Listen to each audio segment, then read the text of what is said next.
Are you a new player now coming into Brownless 2? No worries, I got you. Master Brownless 2 in 20 minutes or less.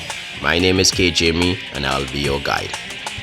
I've been playing Brownless 2 for quite a while now, and as a new player you will be overwhelmed with a lot of generosity and how easily this game gives out to you. But at the end of the day, it is a gacha game, and as for my free-to-play veterans, yes, you may want to set yourself up now so you can get the best in the long run. This game can be quite punishing because everything revolves around costumes, which I'll be later on explaining in the video. So this is a guide to help you understand as a new player now joining in everything that you need to know, yes, in mastering Brownless 2. Without further ado, let's begin.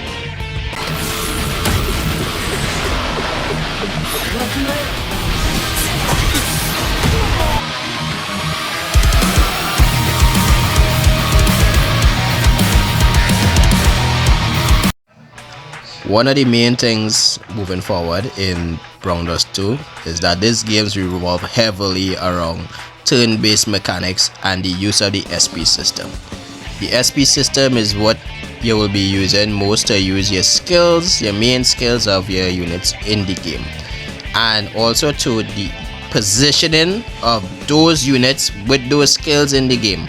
So to make significant way through the story, master these two elements to further boost your return in any challenges and stages that you will be facing.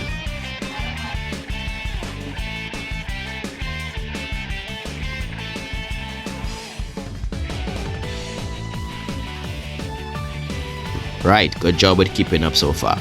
So what you need to know in Brownless 2 is that Brownless 2 has 14 story chapters, each with various difficulties that you can unlock by completing each chapter at each mode in that particular chapter.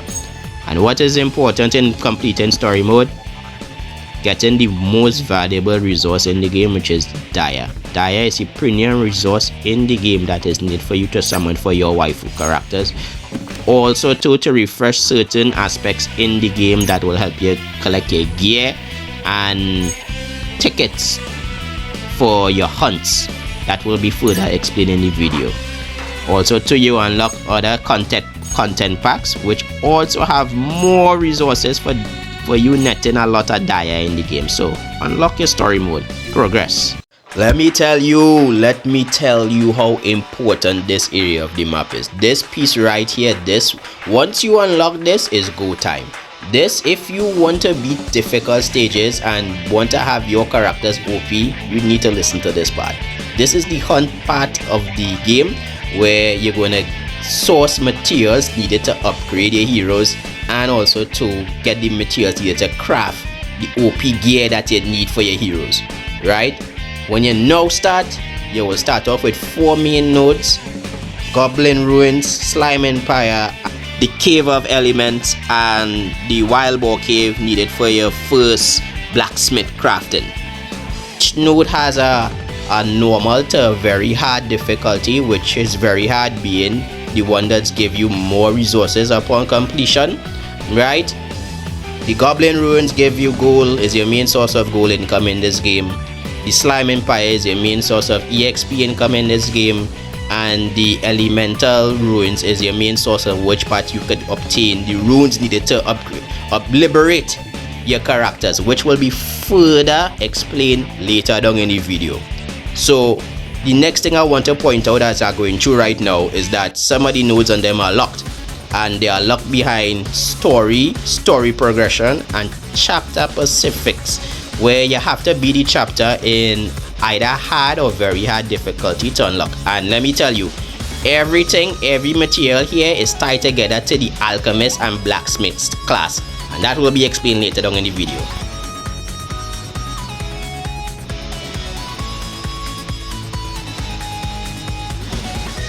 Right, so I reached this part in the video. Now this right here, if you made it this far, this is a key fundamental in you making major account progression within the game, and that is resource management. as a new player, it's fundamental for you to know and not scatter your resources here, there, and everywhere, and prioritize in obtaining key resources, which I'm about to show. One being the draw tickets, two being the free gear that you does get from the side missions and them and the side stories, three being the ability pill, which is needed for your alchemy and your blacksmith, the fourth being your rank up stars and them needed to promote your units. Very, very important. Very important. It have various forms of rank up stars. You need all of them to nab them, right? And the fifth being the teardrop of the goddess, right? Rounders 2 is at its core a resource management game, so learning how to use those resources for what is needed will be paramount.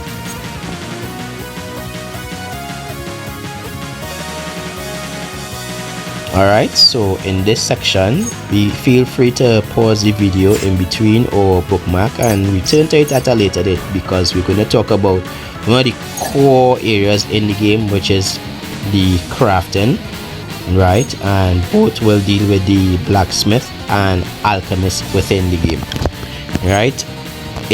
At the earlier stages in the game, the first blacksmith that you will be introduced to is Fred. While I have my main blacksmith as Fred. You do not have to use Fred. It have other characters within the game that has the blacksmith profession, right? Other keynotes I would like to highlight is that the blacksmith, both the blacksmith and alchemist, use a particular system where the more you use them, the more proficient they get at crafting gear. When you now start, you will be limited to what they can craft, right? The alchemist being one of the most important is the main skill that you use to process the materials that you gain from your hunts. Yes, you see how everything ties together, that the hunts, the alchemist and the blacksmith, right? So the alchemist processes the materials that you gain from your hunts that the blacksmith could use in order to upgrade and to craft the gears for your units. Also, I would like to point out that with each level that your alchemist and blacksmith achieve, you will need to upgrade the proficiency using the skill books, right, that you receive from various story modes and in-game shops in the game. So those are your main areas on how to upgrade or increase the proficiency of your blacksmith and your alchemist. This part we're going to cover dailies. I'm not going to make it too lengthy, yes, but simply put, you want to have a ritual of doing your hunts. As you log in, you do your hunts where you're doing your slime empire, either goblin run or the cave of elements. You just get resources from them every day, right? You just get tickets to use them every day, right? So do those. Also too, from that you're gonna do your summons, right?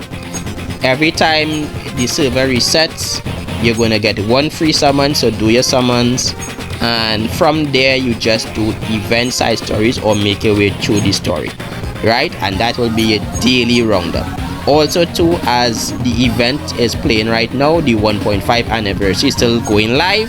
As you log in, you're going to collect a ton of resources, so all you have to do is just play the game. Before we continue, I just want to say thank you for making it so far into the video. You're almost there to the end, just a little bit more. Also, I want to suggest that you leave a like and consider subscribing to the channel. It not only helps the channel grow, it also helps my lazy ass to make more videos like this to help players like you get where they need to and become proficient in the game that they play. Alright, let's continue. Finally, we reached the heroes and team building.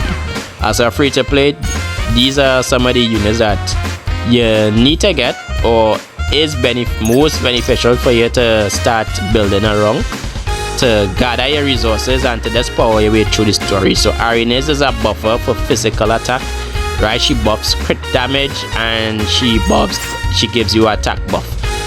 We want to have Cry. He's a main damage dealer. He's a dark elemental, which can hit almost everybody for neutral, right? And he also defense breaks with his costume, right? Costumes in this game is basically the character alternate versions and your main source or your main target in you building towards your team. Also, like seen on the screen right now, each costume has various liberation points or liberation nodes that can be unlocked using the elemental shards that it has gained from your hunts. You are going to be doing this quite a lot, shifting around gear, moving around gear, and trying to get the most optimal for your units. Alright, so this is which by the core team building guidelines are operating.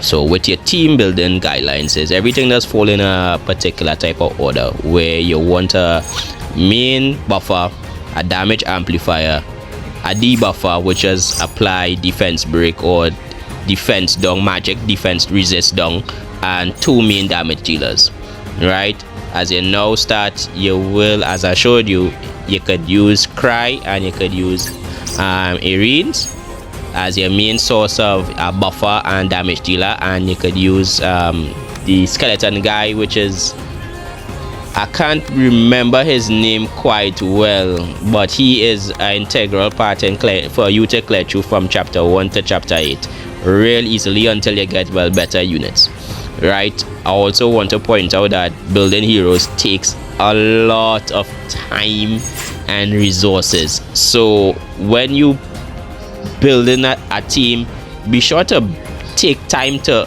read the skills of the units and read the skills, like literally read the skills, so you could understand, okay, I need to have this unit or I don't really need this unit or whatnot.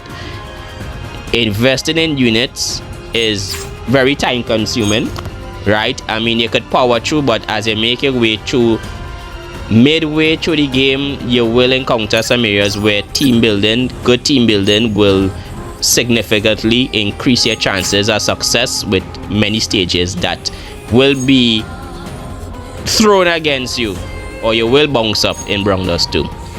Right now, as you could see, it have this anniversary unit. I really love this unit, Loin, right? She's one of my main nukers for Brownless 2.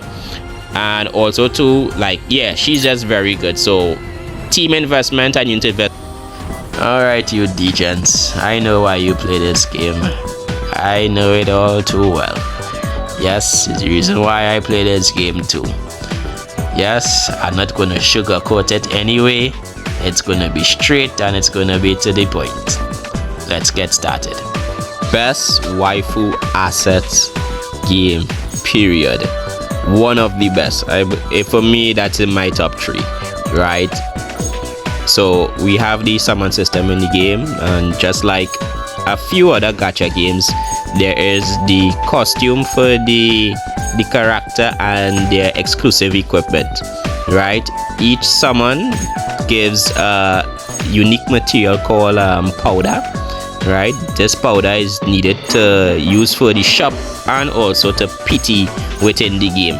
So you may so you may want to take time to understand that no worries, in all, everything is a cycle and they will come back to you. So let me try someone. Let's see if you will get lucky. Oh Lord, Father boy. Oh no.